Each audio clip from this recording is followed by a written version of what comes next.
You, John Fitzgerald Kennedy, do solemnly swear I, John Fitzgerald Kennedy, do solemnly swear that you will faithfully execute the office of President of the United States that I will faithfully execute the office of President of the United States and will, to the best of your ability, and will, to the best of my ability, preserve, protect, and defend the Constitution of the United States. preserve, protect, and defend the Constitution of the United States. So help you God. So help me God.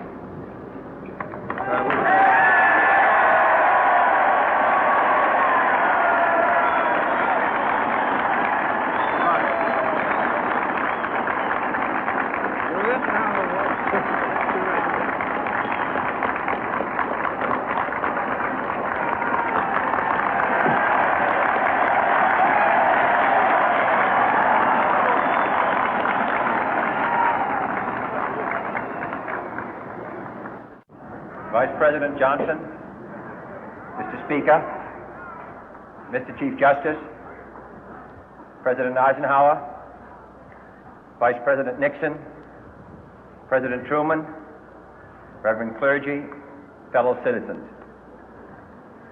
We observe today not a victory of party, but a celebration of freedom, symbolizing an end as well as a beginning, signifying renewal as well as change. For I have sworn before you and Almighty God the same solemn oath our forebears prescribed nearly a century and 3/4 ago. The world is very different now, for man holds in his mortal hands the power to abolish all forms of human poverty and all forms of human life. And yet the same revolutionary beliefs for which our forebears fought are still at issue around the globe. The belief that the rights of man come not from the generosity of the state, but from the hand of God. We dare not forget today that we are the heirs of that first revolution.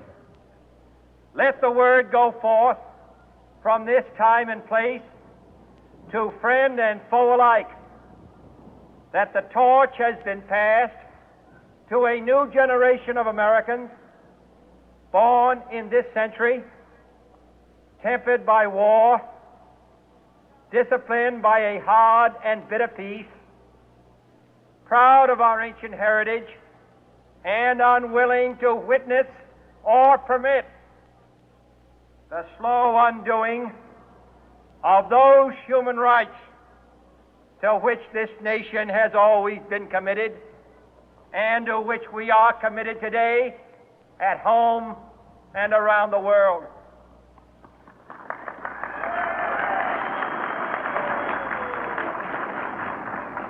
Let every nation know, whether it wishes us well or ill, that we shall pay any price, bear any burden, meet any hardship, support any friend, oppose any foe to assure the survival and the success of liberty.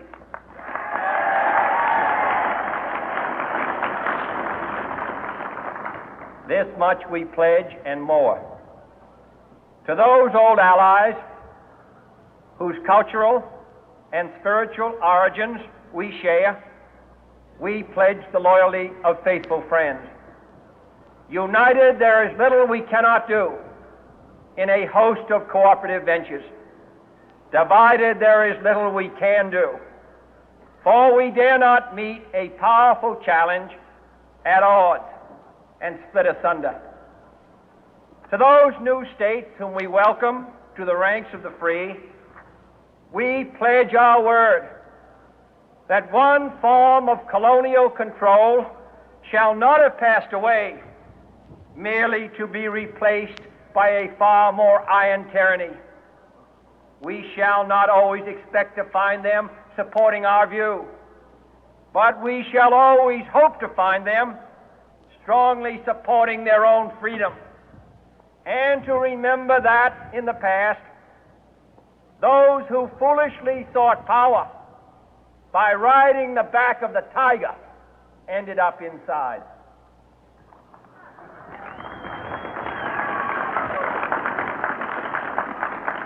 To those people in the huts and villages of half the globe struggling to break the bonds of mass misery, we pledge our best efforts to help them help themselves for whatever period is required, not because the communists may be doing it, not because we seek their votes, but because it is right.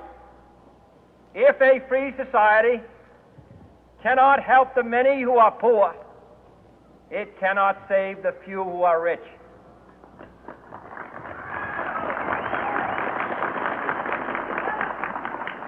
To our sister republics south of our border, we offer a special pledge to convert our good words into good deeds, in a new alliance for progress, to assist free men and free governments in casting off the chains of poverty. But this peaceful revolution of hope cannot become the prey of hostile powers. Let all our neighbors know that we shall join with them to oppose aggression or subversion anywhere in the Americas. And let every other power know that this hemisphere intends to remain the master of its own house.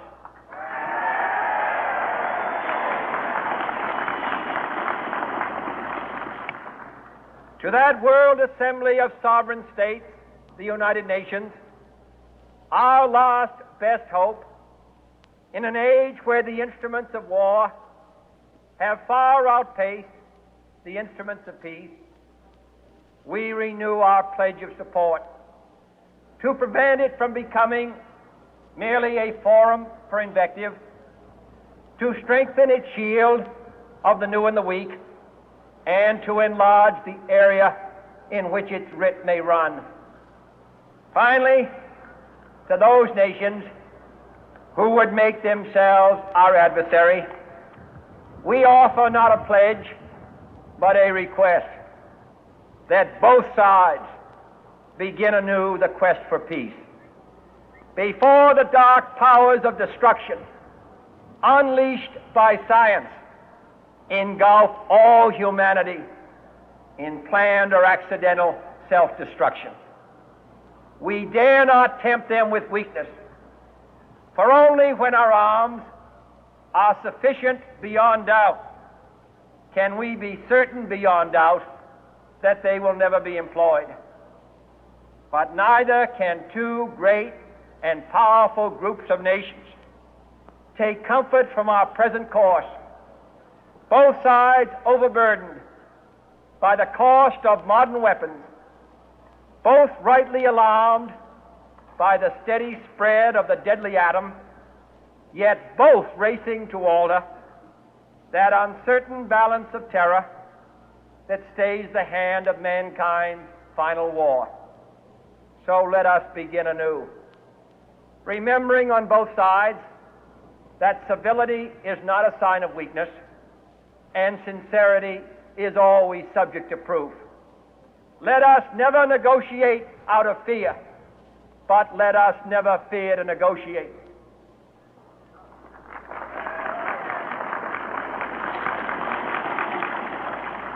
Let both sides explore what problems unite us, instead of belaboring those problems which divide us.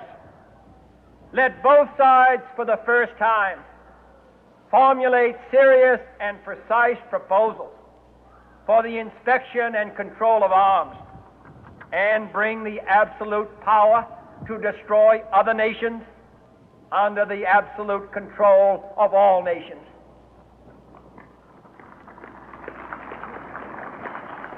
Let both sides seek to invoke the wonders of science instead of its terrors. Together, let us explore the stars, conquer the deserts, eradicate disease, tap the ocean depth, and encourage the arts and commerce. Let both sides unite to heed in all corners of the earth the command of I say